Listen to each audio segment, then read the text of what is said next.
There are two objections to basic income. One is that it's unaffordable, and the second is that it rewards people for being idle.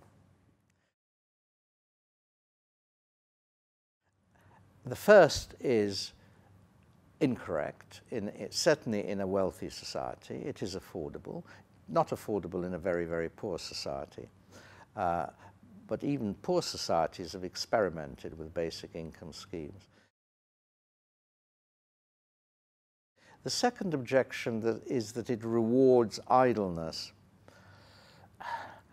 is also partly incorrect, because it assumes that you have a choice between either you work for a living or you're completely idle and you get paid for being idle. In fact, what you'd expect to happen is I would expect to have some mixture of both, that you work steadily less as science and technology increase your power of production, and that you don't lose income as a result of working less, because the productivity increases will give you a replacement income, you see. So it's not, I think if you suddenly, tomorrow, if you said to everyone, look, you don't have to work any longer, you're earning 20,000 euros a year or whatever it is, you have it. Just do what you want with it. Well, of course, there'd be a lot of people who would say, wow, you know, I mean, idleness, bliss, and basically go to pieces. Well, that's not the way it's going to happen. But to give people a choice, more of a choice between how many hours to work for a living, if you like, and how many hours to work at other things, which they would find intrinsically valuable, things that really interest them. Give them more of a choice and gradually build up your replacement income as the hours of work continue to fall steadily over, this will be 30, 40, 50 years. That seems to be perfectly feasible. Human psychology will adapt, and I think they'll get a lot more satisfaction out of their lives by doing things that really they enjoy doing. And I'm not persuaded that most people get much pleasure out of the work they do. It may be they get satisfaction from being employed, it may be they get satisfaction from the status the work gives them, but I don't believe that people in fast food chains making sandwiches feel that they're on the lower rung of creative activity. And, you know, passionate chefs making these wonderful fast food sandwiches, you know, it's hype. It's just complete.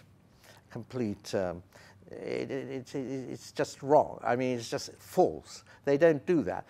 And most jobs, most service jobs, don't give much satisfaction to people. Some do.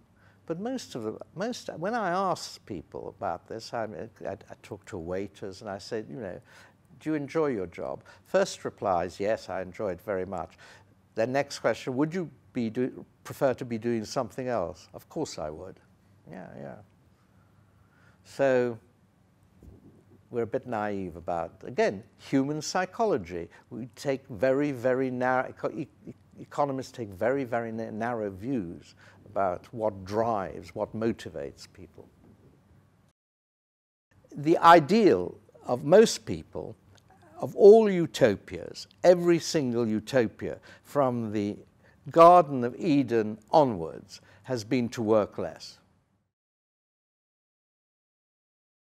I think the question of why we go on working as much as we do, even though we're getting richer, is again something that economists have something to say about. And it's again a good way of introducing some economic analysis into the question of why do we work the hours we do.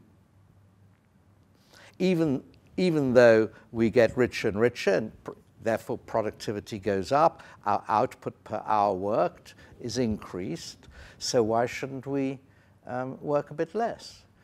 That immediately introduces an economic theorem which goes under the name of the choice between, substitution, they call it substitution effect versus income effect. You can either choose to work, as you get richer, work longer, because by working less, there's an opportunity cost in the extra goods you could get by working more. Or you say, well, we've got enough, we'll take out our productivity or our extra income in the form of leisure. And those have been two choices. You can write it in the form of an equation if you want, but those are the two effects. And economics can tell you. Then you get into the question, why, on the whole, have people chosen more income rather than more leisure? Well, that leads to many, many interesting types of answers. One is that the income of a lot of people hasn't actually grown that much, their real income, because you've had this increase in inequality that's gone together with the increase in productivity. So most of the gains of productivity are actually captured by quite a small minority of the population. And so one reason why people actually go on working very long hours is that their real incomes have been falling. And therefore they have to work longer just to keep up, not in order to get more and more goods. As the economists often say, people are insatiable, therefore they want more and more. I mean, that's a hypothesis which empirically, it's very shaky. It's just an assumption about human nature. And I think that needs to be questioned. What do we think about the definition of economics, which is the standard definition of the textbook, that it's the study of the relationship between limitless wants and limited resources, which have alternative uses. Scarcity is built into the definition of economics, and limitless wants is insatiability. Do we think that's the correct way of describing or defining the economic problem? Well, yeah, in some very, very poor societies, of course, that is correct. There is scarcity. There is absolute scarcity. If unless the production of goods is increased, people die of starvation. But that's not true of our society. In our society, it's partly a question of distribution. I mean, we're quite wealthy societies. I mean, I had a haircut this morning in Amsterdam. I had to pay $40 for it. I mean, this is luxury stuff. So I think we have to analyze all this.